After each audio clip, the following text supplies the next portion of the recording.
Bienvenidos a un nuevo vídeo de Fingerout. En el día de hoy traemos defensa legítima.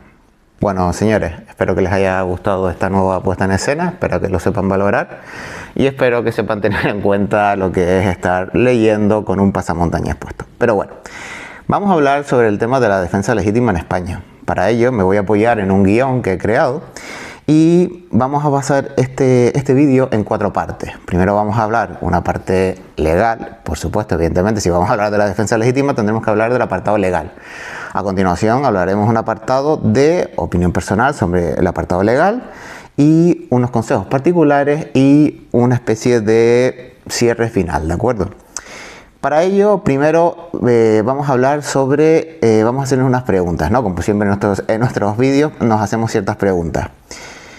¿Podemos lesionar o llegar a arrebatar la vida a alguien en España sin responsabilidad criminal? La pregunta sería, ¿por qué la población española cada vez está más interesada en esta temática? Importante. Este vídeo tiene doble vía. Primero lo queremos orientar al apartado de defensa legítima en el hogar, pero es extrapolable evidentemente a nuestro colectivo, las fuerzas y cuerpos de seguridad. Y nosotros, los jueces, somos legos en derecho, pero se nos juzga como si fuéramos magistrados en situaciones de vida o muerte en milisegundos y caóticas. Defensa legítima propia y de terceros, ¿de acuerdo? No solamente nuestra, sino también de terceras personas como por ejemplo nuestra familia. Empezamos con la parte legal. En la parte legal vamos a irnos al apartado del Código Penal 20.4 y dice que son así. Están exentos de responsabilidad criminal el que obre en defensa, el apartado 4, el que obre en defensa de personas o derechos propios o ajenos, siempre que ocurran los siguientes requisitos. Repetimos, personas, derechos propios o ajenos, ¿vale? Primero, agresión ilegítima. En caso de defensa de los bienes, se reputará agresión ilegítima el ataque a los mismos que constituya delito y los ponga en grave peligro de deterioro o pérdida inminente. El caso de defensa de la morada o sus dependencias se reputará agresión ilegítima la entrada indebida en aquellas o estas. Ponemos un caso práctico. No solamente nos estamos refiriendo a la vida, que siempre solemos pensar en la vida, ¿no? Pero imaginemos un caso práctico que le pasó a un amigo, que alguien va a tirar un cóctel molotov a nuestra casa. Tenemos que quedarnos de brazos cruzados. Podremos incluso llegar a golpear a esta persona para intentar evitar esta tragedia, ¿de acuerdo? 3 requisitos. Hemos ido con el primero, agresión ilegítima. Entrar en una vivienda ya es una agresión ilegítima, ¿de acuerdo? Segundo, necesidad racional del medio empleado para impedirla o repelerla. Lo desarrollaremos más adelante. Y en tercer lugar, falta de provocación suficiente por parte del defensor. Es decir, si yo voy a provocar a alguien para que cuando éste reaccione yo esgrimir el argumento de defensa legítima, no, está equivocado, ¿de acuerdo? Vamos a hablar de unos pequeños apartados de ámbito legal y casi todo el apartado legal lo vamos a centrar en la última sentencia del Tribunal Supremo sobre la defensa legítima, que todos lo habrán escuchado ya, ¿de acuerdo?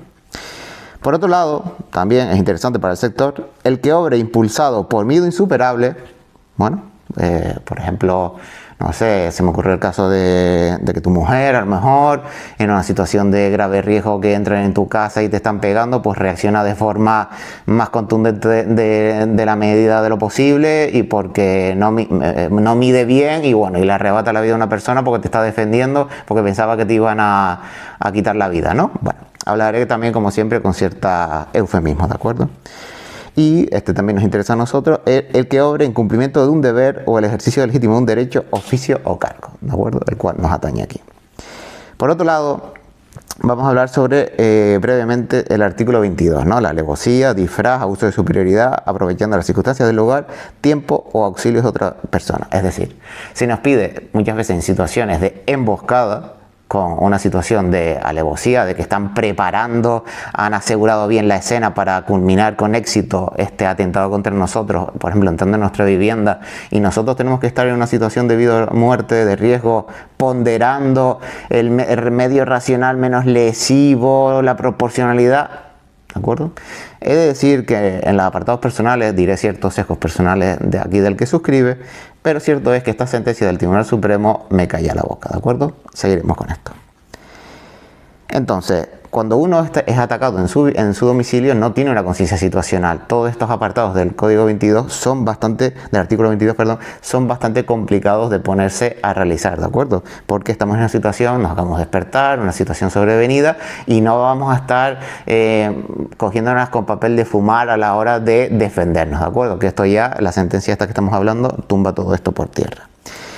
Por si no lo quieren, por si no lo saben, Anthony Smith es un peleador de MMA, el cual tiene un vídeo, bueno, varios vídeos de entrevista en YouTube, lo pueden ver, y entran en su domicilio, recordemos, un luchador profesional de MMA, y le entra una persona en estado de excitación y bajo los efectos de ciertas sustancias en su domicilio de madrugada, y dice incluso él, un peleador profesional, que pasó miedo, ¿de acuerdo? Incluso esta persona llamaba a una tercera persona imaginaria, no existía, pero él pensó que iba a tener que luchar contra dos personas, ¿de acuerdo? Incluso llegó a pedirle un cuchillo a su suegra que se lo trajera porque él sabía que contra dos ya no iba a poder luchar, entonces tendría que neutralizar completamente a uno de estos con el que estaba luchando en ese momento, para cuando llegara al siguiente poder tener un mínimo de éxito, ¿de acuerdo? Y si esto le pasa a una persona que es un luchador profesional, pues ¿qué nos va a pasar al resto de ciudadanos mortales, incluido las fuerzas y cuerpos de seguridad?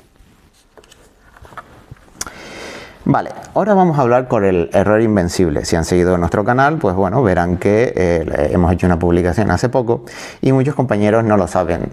Muchos esgrimen temas de que somos expertos, peritos en el uso de las armas, y bueno, he de decir que el artículo 14 del Código Penal ya recoge esto. El error invencible sobre un hecho constitutivo de infracción penal excluye de la responsabilidad criminal. Si el error, entendidas las circunstancias del hecho y las personas del autor, fueran vencibles, la infracción será castigada en su caso como imprudente. Es decir, señores, si un día nosotros, entrando en una vivienda, nos intentan atracar, asaltan nuestra vivienda, o incluso en el desarrollo de nuestro ejercicio profesional, y nos sacan, por ejemplo, un arma simulada, y nosotros actuamos como si este arma fuera real, estamos ante este caso de error invencible. No nos queremos seguir extendiendo y vamos ahora al siguiente concepto legal. El concepto de autopuesta en peligro. Yo no soy jurista, no soy magistrado del Tribunal Supremo, soy un perfil técnico, pero bueno, he de decir ideas para las personas que nos estén escuchando en nuestra audiencia, del personal del sector de la seguridad, que es una instrucción jurisprudencial que aparece a partir del año 2000 en nuestro ordenamiento jurídico, es bastante reciente. Y yo me hago una pregunta sobre esta autopuesta en peligro del cliente, ¿de acuerdo? Seguimos hablando con eufemismo. ¿Qué puedes esperar que te pase como delincuente si entras en una vivienda habitada por otro Homo sapiens que habita junto a su familia de madrugada? ¿Qué crees que te puede esperar? Entonces uno tiene que también asumir sus decisiones. En este caso, si la autopuesta en peligro del cliente. O incluso, vamos a ponerlo así, si uno saca un arma blanca y se acerca de forma agresiva a un agente de la Fuerza y Cuerpo de Seguridad, pues también creo yo que es una autopuesta en peligro, porque todo el mundo sabe que el personal de la Fuerza y Cuerpo de Seguridad en España, normalmente con excepciones, va siempre con su herramienta de fuego, ¿de acuerdo? Bueno, entramos ya en materia. Ahora vamos ya con la sentencia del Supremo de 1565/2023, en la cual todo el mundo la conoce como la sentencia de la regla de Tueller, o creo que también alguien la dice de alguna otra manera. Bueno, que no es una regla, pero bueno, se dice en el concepto así. Es una sentencia del magistrado, bueno, como ponente titular, magistrado Leopoldo Puente Segura. Y les voy a contar brevemente unos antecedentes de hecho de andar por casa, y vamos a decirlo así, que es dos señores mayores se encuentran circulando por una zona rural cuando creo que toman alguna fruta o algo de la finca de un vecino. Este los observa, ya iba armado con un machete, un hacha y un cuchillo, y atraviesa el riachuelo, un río que les estaba separando, golpea de forma sorpresiva a uno de estos. El segundo, que no es golpeado, huye, que es el caso que vamos a hablar, que es Oscar, el cual lleva una arma de fuego sin licencia, ¿de acuerdo? Pero en este momento no la esgrime, huye del lugar y a unos 150 metros del lugar se da la vuelta. El Dionisio, que es el perseguidor, lo persigue y como que va a ser un acto de arrebatarle la vida o dañarlo gravemente, y Dionisio directamente saca, a ver, sí, Dionisio es el atacado, sí, correcto, y Óscar es el atacante. Entonces Dionisio saca el arma de forma in extremis a 1,5 metros y casualmente le dispara en la cabeza y le termina arrebatando la vida. Es interesante porque la defensa de la familia de Óscar trata de decir que fue desproporcional el medio, ya saben, intentando la parte jurídica atacar a ciertas partes, ¿no? Que fue desproporcional el medio, que podía haber huido, que decía también como que era lógico, pero que no decía qué opciones tenía. Veremos la importancia más adelante en la sentencia de lo lógico, pero que no dice exactamente a qué se refiere. Y que debía esgrimir antes del arma, como que debía primero esgrimir el arma para amedrentarlo, ¿no? Antes de disparar, oye, que tengo el arma, y para amedrentarlo, para que desista en su ataque. Y como que también pide lo típico, ¿no? De haber disparado al aire para disuadirlo, que también lo trata la sentencia bastante, la verdad que la sentencia esta es matadora, o haber disparado a zonas no vitales. Ya conocemos en España, todo el personal de la Fuerza de Seguridad, este mantra de zonas no vitales, ¿de acuerdo? Recordemos que disparó un arma sin licencia para su defensa legítima. Bueno, voy a leer les voy a ir ahora leyendo ciertos extractos de la sentencia que son, creo que, muy importantes. Yo les recomiendo que se la lean completa, evidentemente. Incluso les dejaré en el canal de comentarios, les dejaré el enlace directo a la sentencia para que se la lean, y yo simplemente le voy a ir poniendo unos extractos que creo que son de máxima importancia para nuestro sector. Evidentemente cada párrafo les iré comentando un poquito para que no sea aburrido. Empezamos. El fundamento de la justificación se halla, como más o menos matices, en la idea de que, correspondiendo al Estado el legítimo monopolio del uso de la fuerza, cuando el mismo no se encuentra a disposición de proteger a una persona objeto de agresión ilegítima que pone en cierto riesgo su vida, integridad, bienes o derechos, recupera la legítima facultad de protegerse a sí mismo o a terceros, siempre, esto sí, que no hubiera provocado la agresión y que lo hagan sin innecesarios excesos. Es decir, todos sabemos aquí que en el Estado tiene el monopolio legítimo de la fuerza, pero que si el Estado no está para protegerte, debe delegar en ti de forma inmediata para que tú puedas defenderte a ti mismo de forma legal, ¿de acuerdo? No puede haber un policía por cada persona que haya en el mundo ni en todo el territorio nacional, ¿de acuerdo? Lo que pasaría, por ejemplo, en España rural. Vale. Con respecto a la necesidad racional del medio empleado, que constituye aquí el nudo gordiano de la cuestión sometida a enjuiciamiento, explicaba, por ejemplo, nuestra sentencia 959-2021 de 10 de diciembre, haciéndose eco de lo aseverado también en la número 593 del 2000, de 29 de mayo, la racionalidad o proporcionalidad del medio defensivo empleado, lo cual, como señala la sentencia de 29 de mayo de 2009, exige para que su debida valoración establecer la relación entre la entidad del ataque y de la defensa, determinar si ésta sobrepasó o no la intensidad y grado necesario para neutralizar aquel. Esta operación valorativa ha de entender no la hipótesis defensiva imaginaria más proporcionada a la gravedad de la concreta agresión sufrida, sino la más adecuada dentro de lo que en este caso fuera posible, considerando la actuación concreta de la víctima y la efectiva disponibilidad de los medios defensivos que estuviera en condiciones de usar. Por esta sala ha dicho que se ha de utilizarse aquel de los medios que disponga que, siendo eficaz para repeler o impedir la agresión, sea al menos dañoso para el agresor. Es decir, señores, está bastante claro cuando dice que no simplemente tenemos que decir, bueno, ¿qué hipotéticas consecuencias se nos ha de parar? No, de forma teórica. No, señores, estamos en una situación de vida o muerte y esta persona tiene que defenderse. Continuamos. Importa tener en cuenta, sin embargo, que a los efectos de ponderar la necesidad racional de medio empleado, la valoración debe partir del legítimo derecho a la defensa propia y la de terceros, ante la exigencia de una ilegítima agresión, así como de aquella, no debe realizarse desde una perspectiva ex post, ahora lo explicaré, que tome en cuenta exclusivamente el daño efectivamente producido y el completo abanico de posibilidades defensivas concebibles desde la frialdad y serenidad del ánimo de ningún riesgo que afronta, debiendo entenderse, al contrario, a una perspectiva ex ante, ponderando las concretas circunstancias de la agresión, entre ellas, muy destacadamente, la entidad del bien jurídico amenazado y de la respuesta defensiva en términos de posibilidad de eficacia y el momento en que ambas se produjeron. Es decir, señores, cuando tenemos que valorar la legítima defensa, no hay que tener en cuenta al final las lesiones que se han producido a título, no, a posterior, ¿no? A posterior todo el mundo es torero, ¿no? No, sino racionalmente antes de que se produzca la amenaza. No las que se producen, sino las que se pueden llegar a producir de una forma racional previa, ¿de acuerdo? Es evidente en tales casos que el ordenamiento jurídico no puede imponer a quien se ve ilegítimamente agredido en estos términos renunciar a la eficaz defensa, aunque ésta, a su vez, comprometa seriamente iguales bienes jurídicos titularidades del atacante. Es decir, no le podemos pedir a una persona que está en riesgo su vida que no ponga en peligro igual derechos protegidos, es decir, la vida de la otra persona, por un tema de un mantra de superioridad moral, ¿de acuerdo? La verdad que la sentencia es bastante clara. Se ha repetido en innumerables ocasiones, tanto en el ámbito jurisprudencial como en el doctrinal, que la valoración relativa a la racionalidad del medio empleado para la defensa no puede consistir en una simple comparación entre la potencialidad lesiva del medio empleado en el ataque y el del defensor, y la que el defensor utiliza para impedirlo o repelerlo.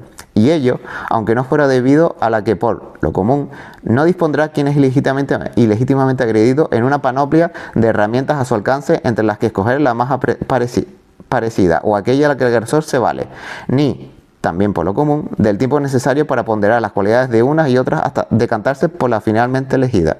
Es decir, hace ver como que una persona en situación de estrés y de grave riesgo para su vida no va a estar en una situación perfecta para ponerse a dilucidar, a debatir cuál es la que voy a usar, la menos lesiva para no causarle daño. Lo dice bastante claro. Así que dice que no tendrá a su alcance las herramientas. Que evidentemente cuando a ti te vienen a atacar con cierta herramienta, no de repente se te abre un marco temporal estilo Matrix de necesitamos armas y te aparece un montón de armas, armas blancas, objetos contundentes, armas de fuego más de alta entidad. No, la verdad que es bastante clara, y sobre todo lo que me gusta de esta sentencia es que habla desde el sentido común de la realidad del enfrentamiento. En cualquier caso, ni siquiera esa mera comparación entre las distintas armas en concurso resulta tan simple como pudiera parecer a primera vista. Es muy cierto, desde luego, que un impacto de bala con carácter general, aunque no indefectiblemente, puede resultar más lesivo que una cuchillada. Ambos golpes recibidos en el mismo lugar del cuerpo. Aquí no estoy de acuerdo, pero bueno. Y sin duda alguna, el alcance ofensivo del arma de fuego es mayor. Sin embargo, no es preciso imbuirse en manuales relativos a las técnicas de combate o a las que se cuidan de abordar intervenciones policiales para comprender que un arma punzante a corta distancia de la víctima, incluso aun cuando ésta disponga de un arma de fuego ya cargada y lista para disparar, comporta una situación de riesgo grave para la vida si quien la porta está decidido a emplearla contra el atacante. Es decir, lo que nosotros aquí normalmente conocemos como la regla de Tuyer, que lo hablará en este momento. De hecho, la recomendación que encontraremos en ambas clases de estudio, lejos de aconsejar encarar al agresor con el arma de fuego, pasa por tratar de imponer entre el agresor y el atacado una distancia de seguridad suficiente. Se maneja en este contexto la llamada regla de Tuller. Es decir, señores, lo que todo el mundo ya conoce en el sector, todo el mundo en el esfuerzo y culpabilidad en el sector ya la conoce. Por si hay alguien ajeno al sector, bueno, pues la regla de Tuller dice que un agente de policía o armada con un arma de fuego, para ser efectivo extrayendo el arma y apuntando primero detectando la amenaza y reaccionando a esta, extrayendo el arma, sacando hacia el agresor y efectuando el disparo, necesitará un mínimo de necesitará un tiempo mayor que lo que tarda una persona en recorrer más o menos 7 metros, ¿de acuerdo? Entonces, como que dice que, bueno, que sí, pues tú podrás ir armado, pero necesitas unos mínimos de tiempo para poder usar esa herramienta, ¿de acuerdo? Que parece que, bueno, si una persona va con un arma blanca y nosotros vamos con un arma de fuego, ya tenemos siempre las de ganar, pues depende de la distancia. Y evidentemente del entrenamiento del agente policial, que es lo que nos estamos refiriendo. Bueno, aquí dice que son 6,4 metros, 21 pies, 6,4 metros. Yo dije 7 metros aproximadamente. Esta era la establecida como distancia mínima para tener posibilidades defensivas eficaces contra un arma blanca de fuego enfundada y lista para hacer disparos, es decir, me imagino que con cartucho en recámara, frente a un atacante con arma blanca. Es obvio que la situación que el acusado se halló tiene objetividad aptitud para anular el entendimiento de quien se ve sometido a ella, de quien así atacado observa que su vida está en serio e inmediato peligro. Nuevamente, en el ámbito de las técnicas policiales y militares, resulta de uso corriente el manejo del concepto estrés de combate, que viene a describir la presencia de un conjunto de síntomas fisiológicos, entre ellos no solo el conocimiento como efecto túnel, que limitan y entorpecen las posibilidades defensivas, síntomas frente a los que tratan de adiestrarse quienes profundizan en dichas técnicas. En todo caso, el acusado, que portaba consigo el arma de fuego que hasta ese momento no había exhibido, optó, entre lo apremiante de la situación y para proteger su vida, por hacer uso de la misma y disparó contra Oscar, cuando éste se hallaba a una distancia de 1,5 metros y trataba de desenfundar el machete. Es decir, lo que aquí trata de dar a entender es que una persona en una situación de vida o muerte, señores, no tiene un juicio claro, un juicio óptimo, ¿de acuerdo? Que hay ciertos efectos fisiológicos que van a anular su buen juicio. Por ejemplo, lo que él llama aquí la niebla el estrés de combate, el efecto túnel, etcétera. Prescindiendo ahora de que la huida no es comportamiento exigible a quien resulta ilegítimamente agredido, conforme a una doctrina jurisprudencial que hunde en sus tiempos sus raíces, es decir, da a entender que, bueno, que desde hace mucho tiempo legalmente se da a entender que una persona ataca ilegalmente no se le puede pedir que huya. Lo cierto es que fue esa la decisión primera que Dionisio concibió y llevó en término para protegerse de la agresión. Sin embargo, tras volver la cabeza, pudo observar que Oscar se encontraba persiguiéndole a una distancia ignorada, pero menor a los 50 metros. Dionisio se hallaba a esa distancia del lugar en el que se produjo el primer encuentro y Oscar ya había iniciado la persecución, portando un instrumento contundente y en actitud agresiva. Como quiera que Oscar era aproximadamente 20 años más joven que Dionisio, recordemos Oscar el atacante, Dionisio el atacado, y que ambos se encontraban en mitad del campo, tal vez comprendió el acusado que cualquier persistencia en la huida estaba destinada al fracaso, o quizás desistió de seguir huyendo por otras razones. Por ejemplo, a mi criterio personal, el estado físico de una persona mayor. Y cuando se hallaba a unos 100 metros del punto de partida, resolvió detenerse para encarar a su agresor. Es obvio que un nuevo y desesperado intento de apartarse de Oscar hubiera supuesto ya una corta distancia y a una buena lógica accesible al común de los mortales, por emplear la terminología de la sentencia impugnada, que le perdiera la vista, no pudiendo comprobar más de forma intermitente y confusa la distancia en que cada momento les separaba. Creemos, por eso, que, como se observa ya en la sentencia dictada en primera instancia, la posibilidad de huir de nuevo era racionalmente descartable y humanamente inexigible al acusado. Básicamente, la defensa trata de atacar, la defensa de Oscar en este caso, trata de atacar a Dionisio con la parte de que huyera. Entonces, el juez da a entender aquí, el magistrado, perdón, da a entender aquí que eso no es exigible a una persona que es ilegítimamente atacada, pero que aún así en primera instancia lo hizo y no tuvo el efecto que la defensa indica. También le hace como cierto guiño con rintintín, la verdad que tiene varios guiños con rintintín la sentencia, a los mantras esgrimidos por la parte acusatoria, y dice accesible, entre guiones, ¿no? Accesible al común de los mortales, ¿no? Y le hace distintos guiños, porque en la sentencia, en la parte acusatoria, como que también dice ese tipo de frases, pero no concreta exactamente a qué se está refiriendo, y como da entendido que eso es una cosa de sentido común. Bueno, quedan por analizar otras alternativas, apuntadas también en la sentencia que ahora se impugna. Para proceder a su valoración, debemos partir de un extremo incontestable, en tanto así se tiene por probado en la sentencia impugnada, como resultado de los análisis forenses a los que hubo lugar. El disparo se produjo cuando ambos, Dionisio y Oscar, se encontraban frente a frente y a una distancia de entre 1,5 metros, entre 1 y 1,5 metros. Explica la resolución impugnada que, de no haber sido posible un segundo intento de huida, pudiera haber bastado para la defensa sacar el arma solo para amenazar. Parece claro, sin embargo, que si el disparo se produjo cuando Dionisio y Oscar se encontraban ya frente a frente y a la distancia dicha, habrá de convenirse en que aquel que no portaba antes el arma en la mano hubo de haberla mostrado con anterioridad al disparo, cuando todavía Oscar se encontraba del perseguido, que se hallaba parado a más distancia. Sin embargo, eso no lo detuvo. Al contrario, continuó aproximándose a Dionisio mientras trataba de sacar el machete que llevaba enfundado al cinto, y pudo, se explica en la sentencia impugnada, dirigir el disparo al aire para atemorizar a Oscar. El tiempo empleado para ello no explica por sí solo un exceso de riesgo. Hemos de entender, evidentemente, que no se refiere el Tribunal Superior a que, en lugar de disparar cuando lo hizo, debería el acusado, en ese momento, cuando ya su perseguidor se encontraba a 1,5 metros de distancia como máximo, haber disparado al aire. Lo que parece se quiere expresar por el Tribunal Superior es que tal vez hubiera resultado finalmente preferible que el acusado en algún momento anterior hubiera tomado el arma en su mano y disparado al aire, para advertir con ello a su perseguidor del riesgo que corría. Sin embargo, hay una pregunta que no puede ser esquivada. ¿En qué momento anterior? Aquí vuelve otra vez con el rintintín. ¿En qué momento anterior? Cuando Oscar, armado ya con un palo en la mano, un hacha y un machete en el cinturón, les increpa desde el otro lado del riachuelo, cuando lo cruzó y se dirigió hacia Feliciano, que era el acompañante de Oscar, de Dionisio, cuando empujó enérgicamente a Feliciano y lo hizo caer al suelo, cuando Dionisio reparó en que Oscar le seguía a menos de 50 metros y ya estaba próximo a alcanzarle. Después de eso, aquí vuelvo a hacer el rintintín de, bueno, ¿cuándo quieres que esgrima el arma? Cuando en el momento anterior que lo ven, cuando ya pega a su compañero, cuando está huyendo, cuando ya va a ser atacado mortalmente, ¿no? La verdad que bastante rintintín aquí. O yo lo entiendo así.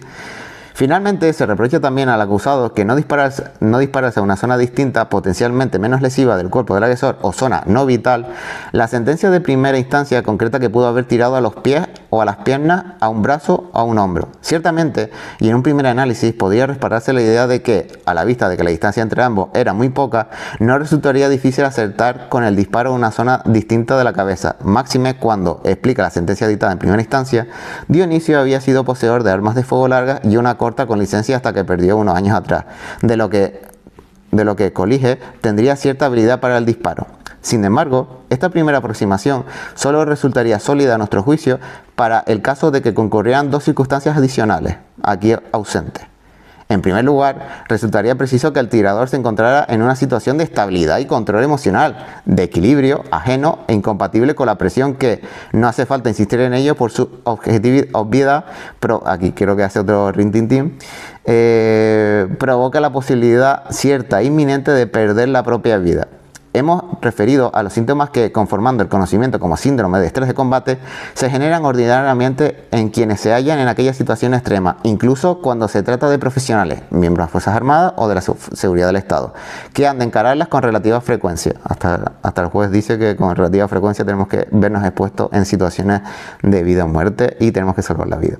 Aquí, tras haber sido víctima de unos primeros improperios, después de haber contemplado como Oscar agredía a su compañero, de haber tratado sin éxito de escapar a su perseguidor armado y cuando ya lo tenía frente a sí, tratando de desenfundar un machete y a no más de 1,5 metros de distancia, no puede resultar exigibles al defensor seleccionar exitosamente con la reflexión y maestría deseable la zona del cuerpo a la que proyectar el disparo. La verdad es que abrumador el sentido común de aquí del ponente o los ponentes. Pero es que, además, dicha selección, para que pudiéramos refrendar el razonamiento que se contiene en la resolución impugnada, sería relativamente sencilla si el disparo se proyectara sobre una diana o sobre un objeto estático. Evidentemente no era el caso. Oscar se desplazaba hacia el acusado, con el aparente pero inequívoco propósito de agredirle con un machete que, en ese momento, llevaba en el cinturón y trataba de desenfundar. Fácilmente se comprenderá que, en ese contexto, su trayectoria no sería irregular y es más que razonable considerar que, por ejemplo, que se agachara parcialmente cuando trataba de desenfundar el machete. Por eso subraya con razón quien recurre a la importancia de que el proyectil, conforme también se describe en el relato de los hechos probados, entrara por la cabeza de Oscar describiendo una trayectoria ligeramente arriba abajo. Señores, la verdad que este apartado hace gala de bastante sentido común y claro, dice, bueno, aunque fuera portador de usos de armas, vale, estás acostumbrado a usarlas en una situación de, galería de tiro, en una situación estática, una persona inmóvil, un objeto inmóvil, pero en una situación, no estás nublado tu juicio por una situación de que puedes perder la vida. Continuamos. Tampoco es necesario entretenerse en consideraciones relativas a que si el acusado hubiese dirigido con el éxito el disparo a una zona distinta a su cuerpo de su agresor, como la sentencia impugnada reclama, o bien le hubiera provocado igualmente una muerte inmediata, lo que no puede ser descartado. O, muy probablemente, el disparo no habría conseguido detener el ataque, habida cuenta de la ya extrema proximidad que existía entre ambos. Aquí también, pues, muy sentido común, dice, vale, si esta persona hubiera intentado disparar a otra parte, a lo mejor hubiera fallado y hubiera puesto en peligro también la vida de este, porque no hubiera neutralizado con la necesidad de contundencia necesaria el ataque hacia este. Máxime cuando ya se encontraba a una distancia de 1,5 metros, que a lo mejor a 20 metros o a 25 le pidas que apunte, pues vale, pero en situación de vida o muerte bastante es con que dirija, pues, no lo dice de esta manera, pero bueno, con que dirija al bulto y dé donde pueda dar. Incluso dice arriba como que seguramente al desenfundar el machete este tuvo que agacharse un poco y por eso le tiene una cierta trayectoria descendente el proyectil entrando por la cabeza. La verdad que muy interesante.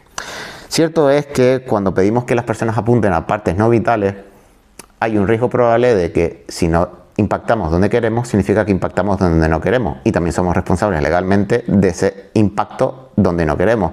¿Qué significa esto? Que si damos a una tercera persona por intentar herir levemente, entre comillas, partes no vitales que son más difíciles de dar a la persona que te está atacando, le podemos dar a otras terceras personas, y porque tienen que correr el riesgo terceras personas sobre lo que está haciendo esto, ¿de acuerdo?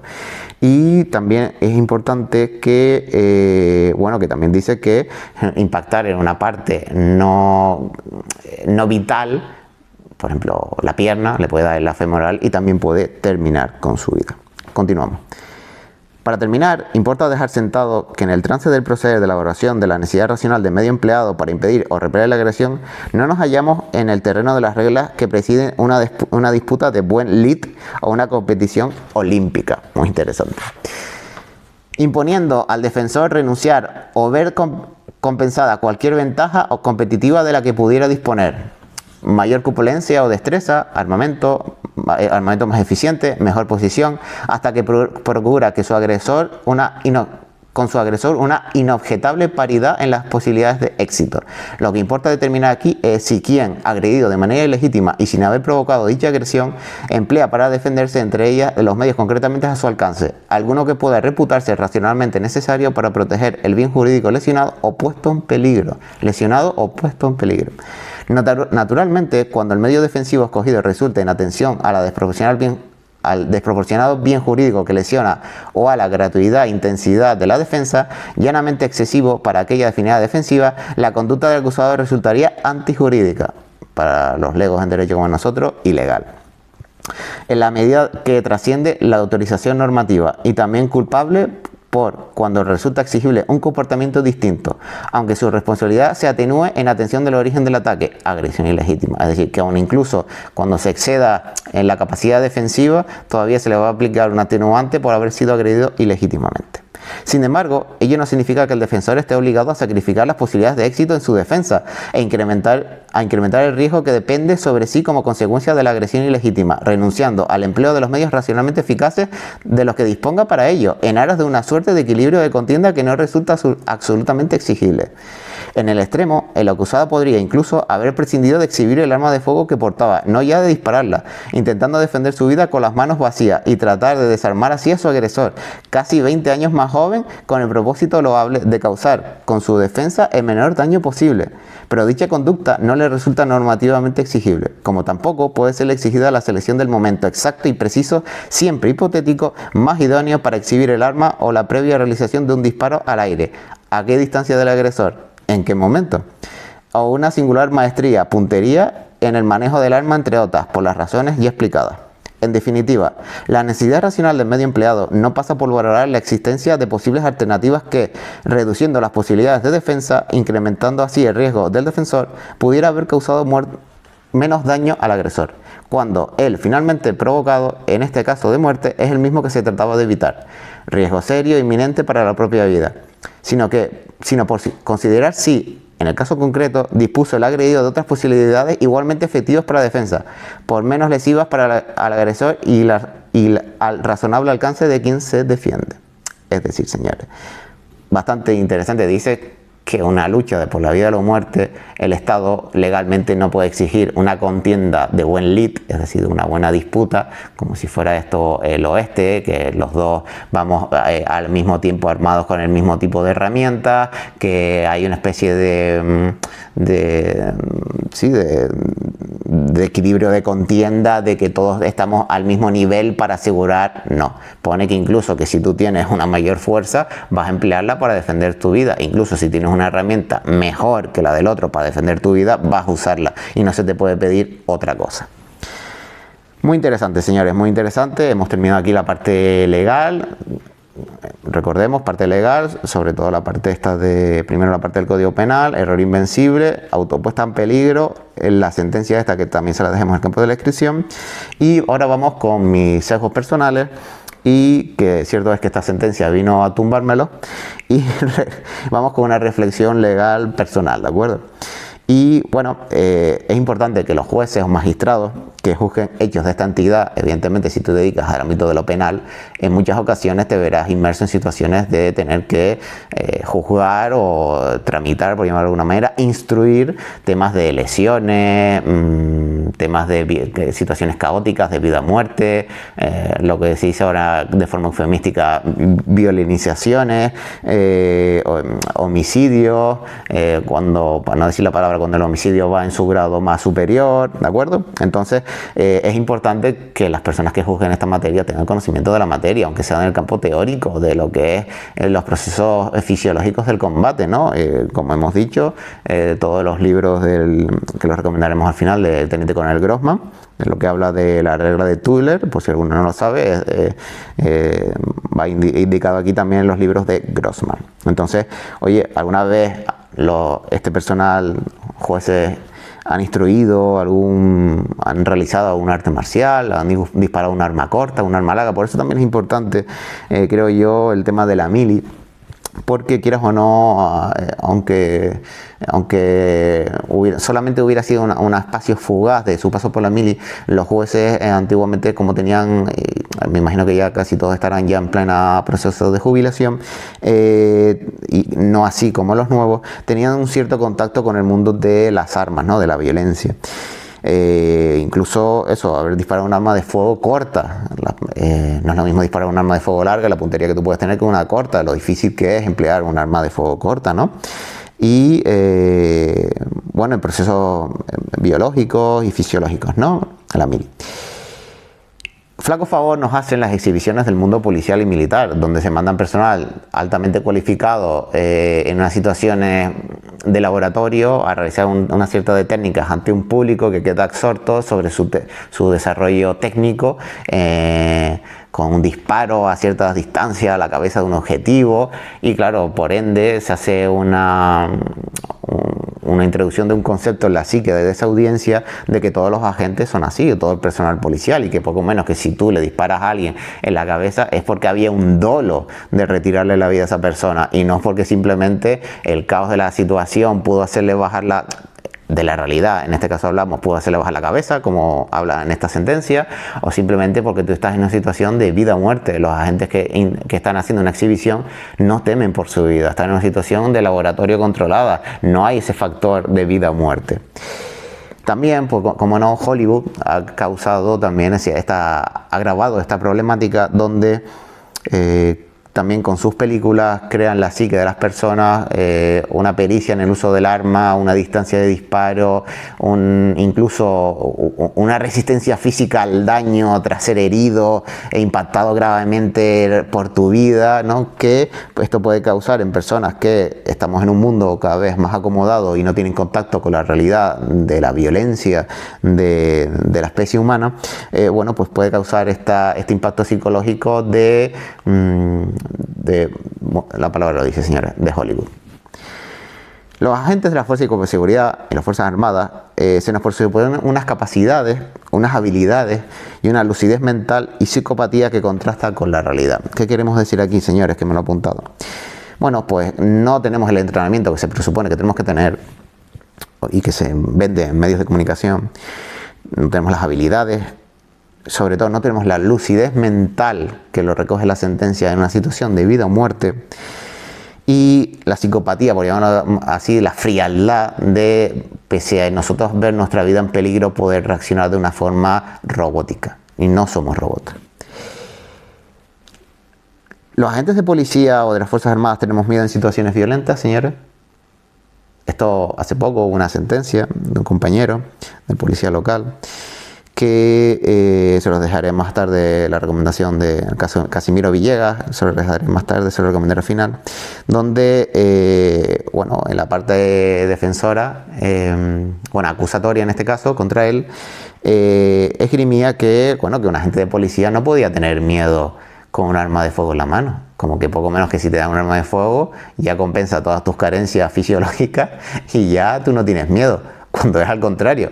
Cuando un agente de policía tiene el arma de fuego en la mano, primero es porque teme por su vida, en España es porque teme realmente por su vida y no le queda otra, y sabe la situación que se está exponiendo legalmente y que lo van a machacar, perdónenme la expresión, que a lo mejor estoy infundiendo ciertos sesgos del sector, me acabo de dar cuenta que lo cierto es que lo van a machacar posiblemente en los medios de comunicación social, y posiblemente crea que va a salir mal parado del proceso judicial. Por ejemplo, el caso del Puerto Serrano, el compañero que perdió el ojo, y tenemos otros muchos, y repetir aquí a los compañeros que muchas veces incluso se hace efecto fuego, incluso se termina con la vida de una persona y no se hace ningún tipo de encauzamiento judicial contra estos compañeros.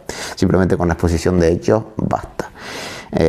Por si alguno no lo sabía, que se extienden muchos mantras de que te van a condenar, que como que ya estás condenado de por sí, etcétera. Y ahora, como reflexión final, les voy a decir, vamos a abordar otra vez nuevamente y si te condenan, ¿no?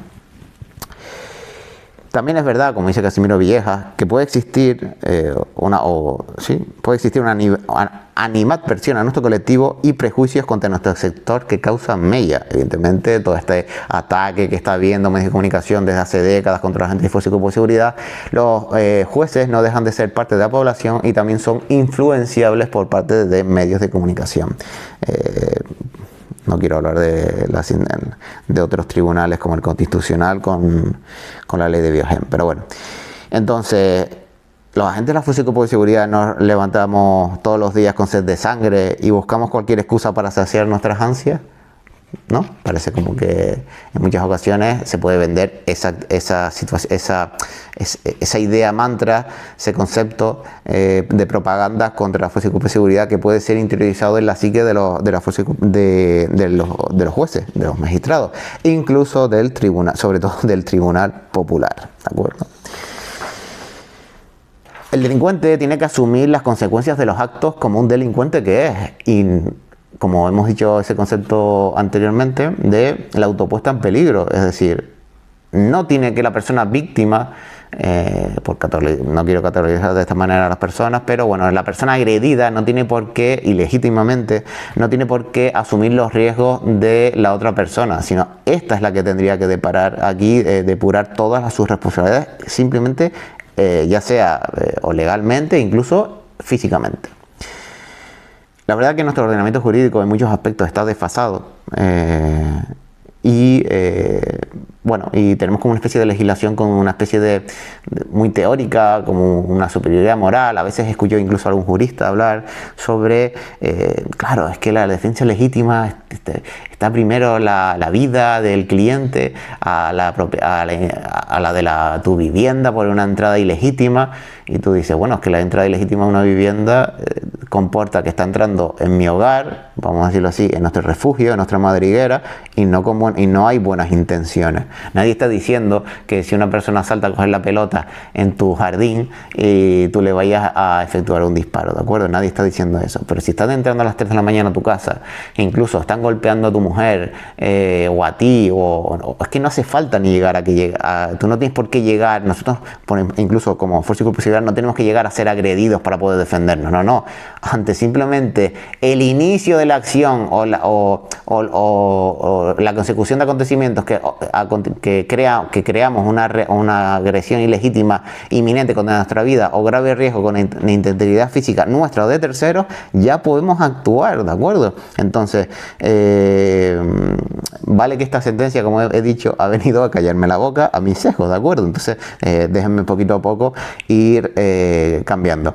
Cierto es que ya la había leído, evidentemente, pero evidentemente para hacer este vídeo me la he tenido que volver a empapar más detenidamente, y como que me he llevado una grata sorpresa, ¿de acuerdo? Bueno, ahora vamos con unas recomendaciones. Posiblemente no vas a poder detener tu acción de defensa violenta en el acto de forma psicopática. Somos Homo sapiens, no robots. Neutralizar la amenaza hasta que deje de serlo de forma instintiva. Es decir, lo que quiero decir, señores, es que si nosotros en una situación de vida o muerte vamos a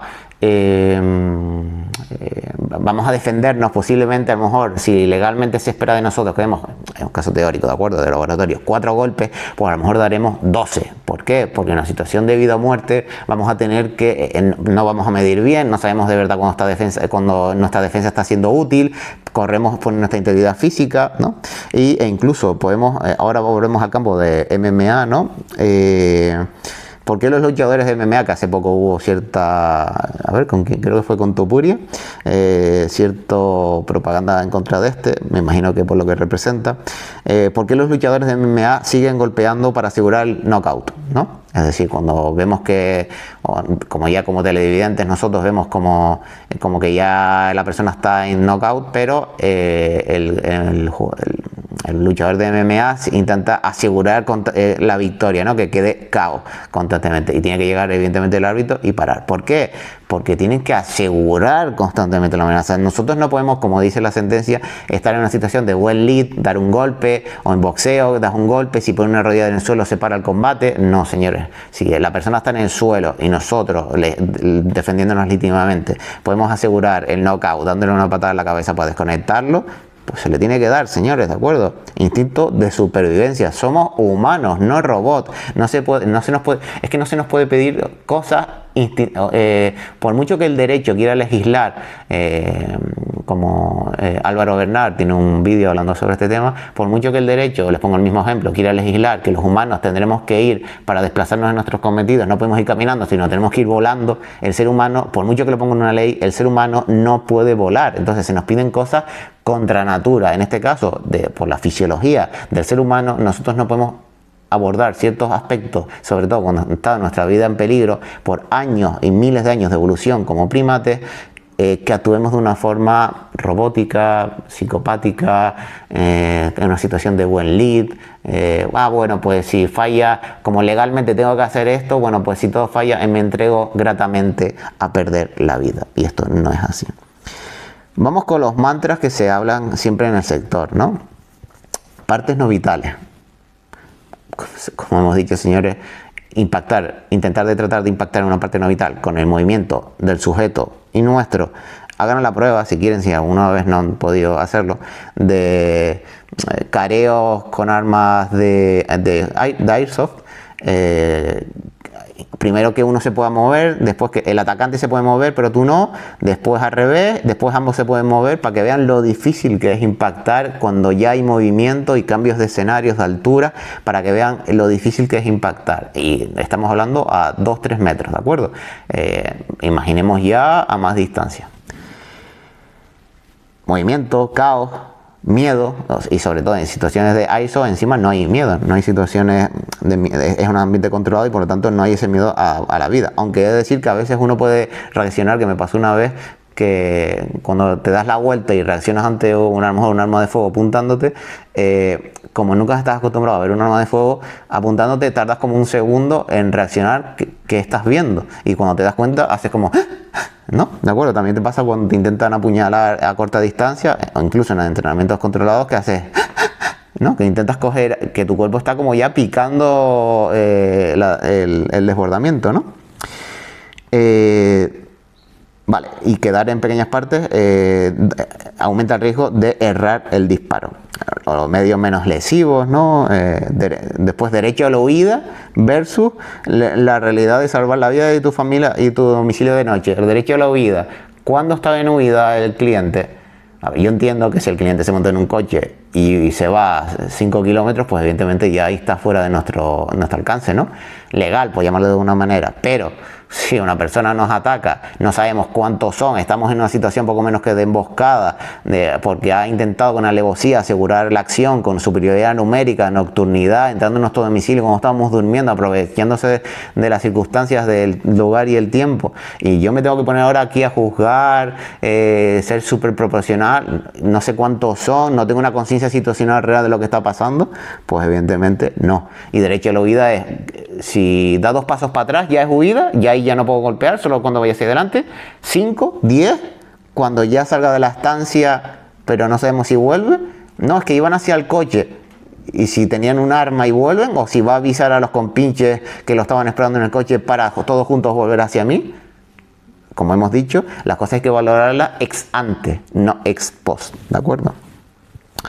Y como recomendación, que también lo habla mucho, por ejemplo, en el libro La línea de fuego, la realidad de los enfrentamientos armados, de Ernesto Pérez Vera, que, bueno, que posiblemente necesitará, tras esta situación, 2 días de 48 horas o 72 horas de un buen sueño para ir pocamente componiendo realmente bien y agrupando todas las vivencias que tú has tenido realmente en tu psique para saber realmente qué ha pasado. Por lo tanto, que te tomen manifestaciones en las primeras 48 horas es contraproducente, porque puede pasar que estamos contando una película al principio, y cuando llegamos al juicio contamos otra porque ya la tenemos bien mascada, o 5 días más tarde nos van a tomar la declaración y parece que estamos mintiendo porque nos estamos contradiciendo. No, simplemente es que yo no tenía realmente, como ser humano, bien compuesta toda la escena que había sucedido, y poco a poco mi cuerpo ha ido entendiendo y agrupando con pequeñas piezas cómo ha sucedido todo, y dándole un sentido y una coherencia cronológica, ¿de acuerdo? Sobre todo, incluso sin el efecto túnel, a lo mejor no tenemos simplemente la visión de la persona, pero sí tenemos nítidamente el arma bien enfocada en nuestros ojos, ¿de acuerdo? Bueno, también les recomiendo desde aquí un vídeo de David Berenguera, que dura muy poquito, con Punset, creo que Eduardo Punset, creo que era, bueno, de neuropsicología, ¿no? Y, pues neurociencia. Pues bueno, que es importante también que lo vean para que los aspectos fisiológicos sobre el combate. Está en YouTube, a ver, es muy interesante. Y finalmente, señores, como cierre del vídeo, que ya nos hemos extendido bastante, pragmatismo. Él o ellos antes que tú o tu familia. Aunque es muy fácil, casualmente las personas menos entrenadas son las que más esgrimen este tipo de conceptos, de que me lleven tabaco a la cárcel antes que flores al cementerio, ¿no? Es muy fácil decirlo de la barra del bar, pero normalmente las personas cuanto menos entrenadas y menos conocedoras de sus habilidades reales, más esgrimen este tipo de conceptos, ¿no? No sé, ahí lo dejo. Y si nos llegan a condenar, pues eso significa, por ende, que tú estás vivo. Y tu familia posiblemente también. Con la cabeza alta y con dignidad. ¿De acuerdo, señores? De forma pragmática. Y si nos condenan, pues significa que estamos vivos, señores. La vida es dura. Recomendaciones de podcast, por ejemplo, de Casimiro Villegas. Les recomiendo también de David Berenguera, Juan Cadenas, del compañero policía local de Puerto Serrano, para conocer todo el tema de la fisiología, ¿no? Libros como Sobre el combate, Matar, el de Tiroteo en Miami también, y creo que no se me queda ninguno por ahí. Y bueno, señores, esperamos que les haya gustado esta primera parte de este vídeo de Defensa Legítima. Apartado legal, importante y crucial. Hay que sobrevivir tanto a la entrada en prisión como a la entrada en la